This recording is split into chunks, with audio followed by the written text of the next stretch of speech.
This video is sponsored by Great Courses Plus, but more on that later in the video.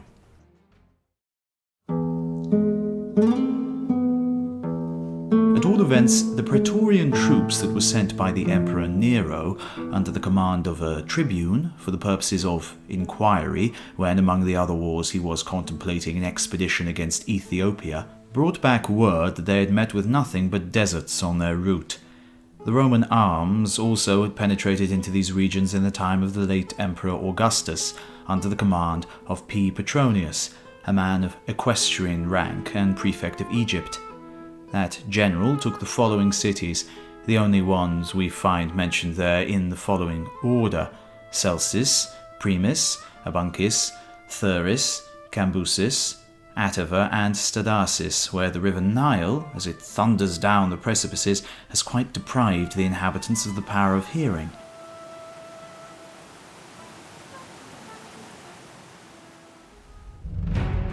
The extreme distance to which he penetrated beyond Syene was 970 miles, but still, it was not the Roman arms that rendered these regions a desert. Ethiopia, in its turn gaining the mastery and then again reduced to servitude, was at last worn out by its continual wars with Egypt, having been a famous and powerful country even at the time of the Trojan War, when Memnon was its king. It is also very evident from the fabulous stories about Andromeda that it ruled over Syria in the time of King Cepheus, and that its sway extended as far as the shores of our sea.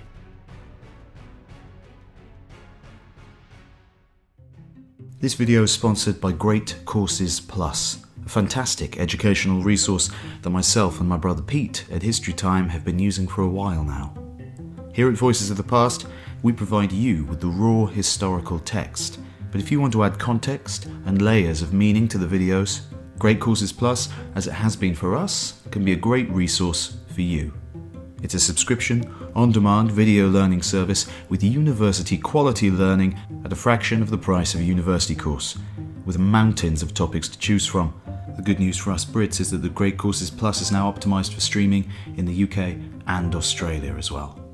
Personally, I've been particularly enjoying recently this course by Craig G. Benjamin, giving me an insight into the foundation of Eastern history, great context and inspiration for future videos. So, to sign up, please head over to thegreatcoursesplus.com/voices to start your free trial now. There has also been conflicting accounts as to the extent of this country. First by Dalion, who travelled a considerable distance beyond Meroe, and after him by Aristochrion and Basileus, as well as by the younger Simonides, who made a stay of 5 years at Meroe, when he wrote his account of Ethiopia. Demosthenes, however, the commander of the fleets of Philadelphus, without giving any other estimate as to the distance, says that Meroe is 60 days' journey from Syene, while Eratosthenes states that the distance is 625 miles, and Artemidorus 600. All these differences, however, have since been settled, for the persons sent by Nero for the purposes of discovery have reported that the distance from Syene to Meroe is 871 miles, the following being the items. From Syene to Hierosycaminos they make to be 54 miles, from thence to Tama 72, to the country of the Evonymitae, the first region of Ethiopia, 120, to Akina 54, to Petara 25, and to Turgidus 106. They state also that the island of Gagaudes lies at an equal distance from Syene and Meroe, and that it is at this place that the bird called the parrot was first seen, while at another island called Articula the animal known as the Sphingium was first discovered by them, and after passing Turgidus, the Canecephalus. The distance from thence to Nabata is 80 miles, that little town being the only one of all of them that now survives. From thence to the island of Meroe, the distance is 360 miles. They also state that the grass in the vicinity of Meroe becomes of a greener and fresher colour, and that there is some slight appearance of forests. as also traces of the rhinoceros and elephant. They reported also that the city of Meroe stands at a distance of 70 miles from the first entrance of the island of Meroe, and that close to it is another island, Tadu by name, which forms a harbour facing those who enter the right-hand channel of the river. The buildings in the city, they said, were but few in number, and they stated that a female, whose name was Candice, ruled over the district, that name having passed from queen to queen for many years.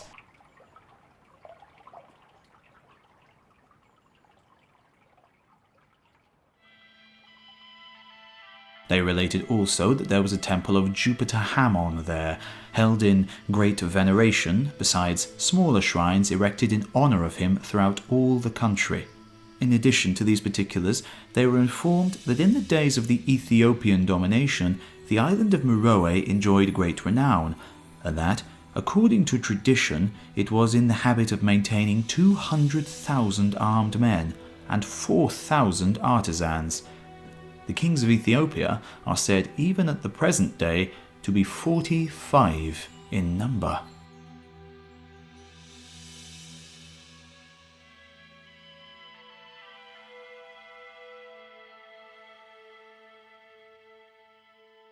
The whole of this country has successively had the names of Etheria, Atlantia, and last of all Ethiopia, from Aethiops, the son of Vulcan. It is not at all surprising that towards the extremity of this region, the men and animals assume a monstrous form, when we consider the changeableness and volubility of fire, the heat of which is the great agent in imparting various forms and shapes in bodies. Indeed, it is reported that in the interior, on the eastern side, there is a people who have no noses, the whole face presenting a plain surface, that others, again, are destitute of an upper lip, and others are without tongues. Others, again, have the mouth grown together, and being destitute of nostrils, breathe through one passage only, imbibing their drink through it by means of the hollow stalk of the oat, which there grows spontaneously and supplies them with its grain for food. Some of these nations have to employ gestures, by nodding the head and moving the limbs instead of speech. Others again were unacquainted with the use of fire before the time of Ptolemy Lathyrus, king of Egypt. Some writers have also stated that there is a nation of pygmies, which dwells among the marshes in which the river Nile takes its rise, while on the coast of Ethiopia, where we paused, there is a range of mountains of a red colour, which have the appearance of being always burning.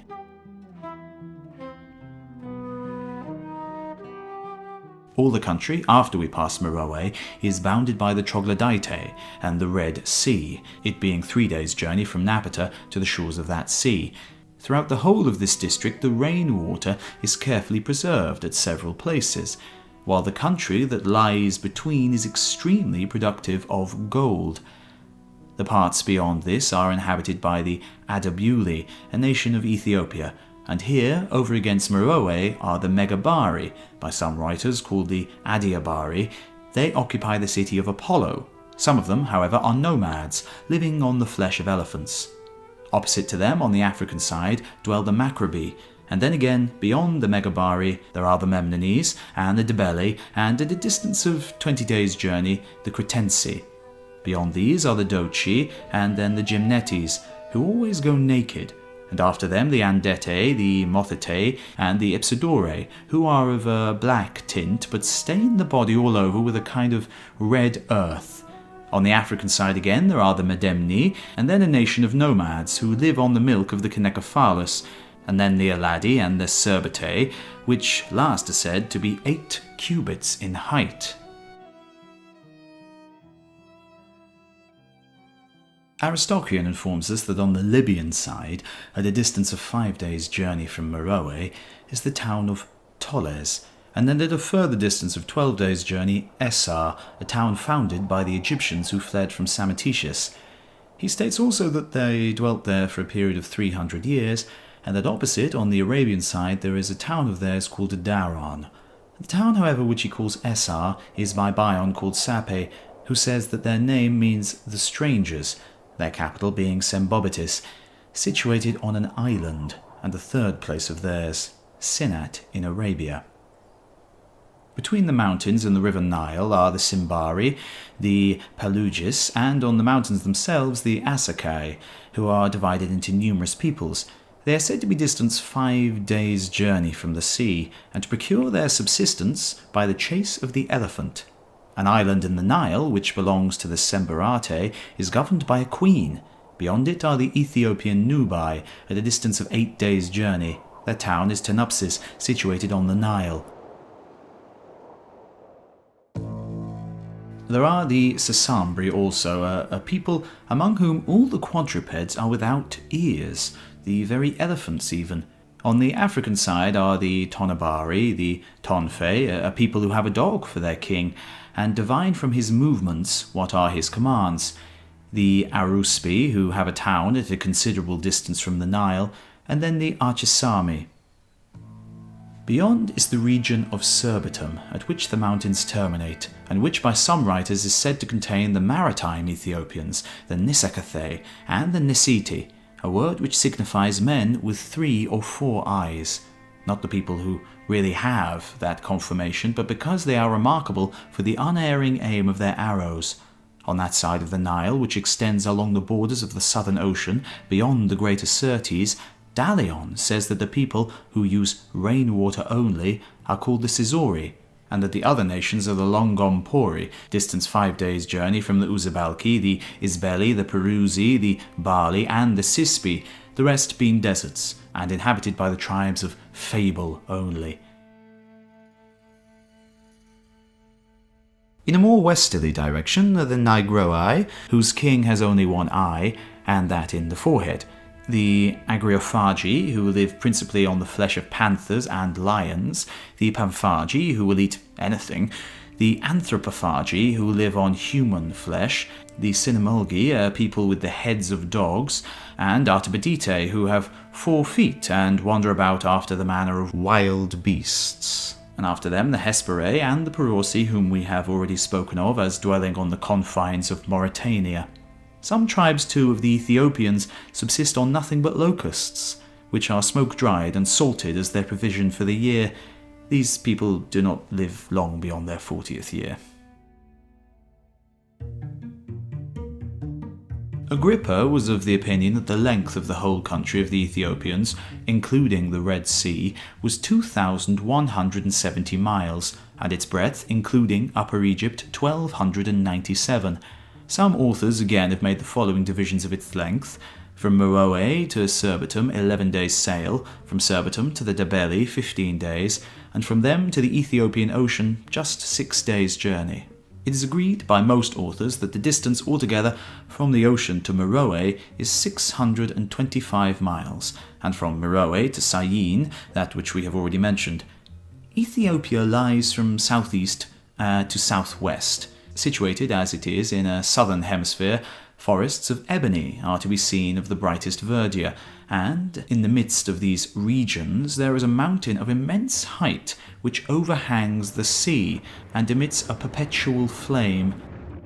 By the Greeks this mountain is called Theon Okama, and at a distance of 4 days' sail from it is a promontory known as Hesperus Ceres upon the confines of Africa.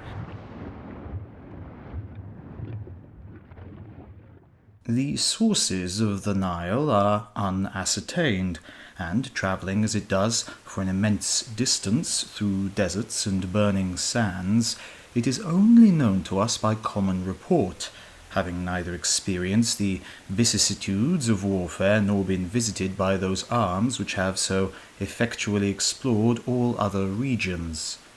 It rises, so far indeed as King Juba was enabled to ascertain, in a mountain of Lower Mauritania, not far from the ocean, immediately after which it forms a lake of standing water, which bears the name of Nelides. Giving birth in its course to dense forests of trees, it travels through the middle of Ethiopia under the name of Astapus, a word which signifies in the language of the nations who dwell in these regions, water issuing from the shades below. Proceeding onwards, it divides innumerable islands in its course, and some of them of such vast magnitude that, although its tides run with the greatest rapidity, it is not less than 5 days in passing them. it does not obtain the name Nile until its waters have again met and are united in a single stream, and even then, for some miles both above and below the point of confluence, it has the name of Sirius.